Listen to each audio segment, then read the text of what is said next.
the fingerprint store lock specially for the grill door. You just have the fingerprints and then the door will be opened in seconds. Very easy, right? The door will be auto-locked once the door closes. To lift up the handlebar, to activate for the deadbolt, to have the double protection for your home. Other than that, you also can use for the password and card.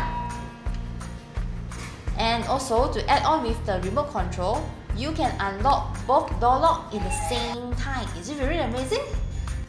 You also can use the WeChat apps and the mobile apps to unlock the door. It's so easy, right?